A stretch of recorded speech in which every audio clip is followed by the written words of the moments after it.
Sausio 18 dieną vaiko teisų apsaugos kontrolierė, ištyrusi vaiko teisų apsaugos specialistų veiksmus vaiko paėmimo Palangoje metu, nustatė, kad dėl netinkamo tarnybos darbo organizavimo, specialistų profesionalumo ir kompetencijos stokos vaikas galimai patyrė neigiamus išgyvenimus, stresą ir baimę.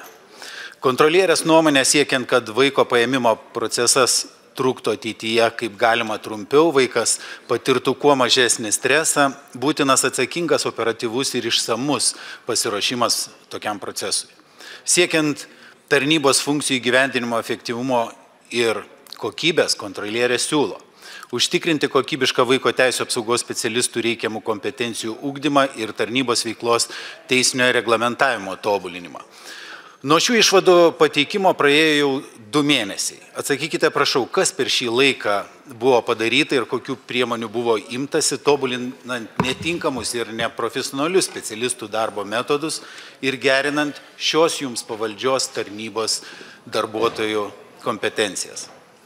Ačiū labai gerbiamas kolega už klausimą. Tai kaip tik šiandien įvyko bendra ir spaudos konferencija vaiko teisų apsaugos ir įvaikinimo tarnybos ir policijos atstovų, būtent reziumuojanti tam tikrus sisteminius pokyčius ir algoritmus, kaip tarpusavyje bendradarbiaus šios 2 institucijos, užtikrinant saugią aplinką vaikui tuo met, kuomet jau yra ta kraštutinė priemonė, vaiko paėmimas iš tėvų ar globėjų pritaikyta. Ir daug apie tai diskutavome ir kalbėjomės tarpusavyje, daug algoritmų keitėme, bet lygiai taip pat manome, kad daug dėmesio reikia skirti pačių darbuotojų kompetencijų ugdymui ir mokymams.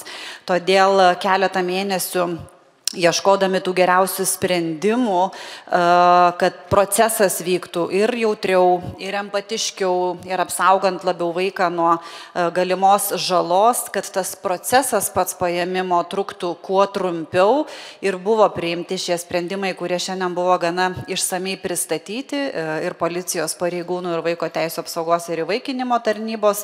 Tai man atrodo, mums yra labai svarbu suprasti, kad kiekvienas sistemoje dirbantis žmogus irgi susiduria su tam tikrų stresu, kai yra tam tikra situacija, ir mes privalome užtikrinti, kad ir patys darbuotojai turėtų reikiamas kompetencijas, ir tai bus daroma privaloma tvarka, kad darbuotojai privalės šitas savo kompetencijas atnaujinti.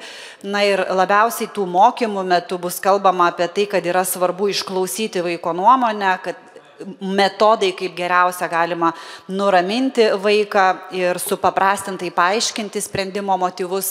Tai tikrai tobuliname savo veiklą nuolatos, bet šiandien mes jau turime ir rezultatą, būtent pakeistą algoritmą bendradarbiavimo su policija ir vaiko teisų apsaugos ir įvaikinimo tarnybos specialistų.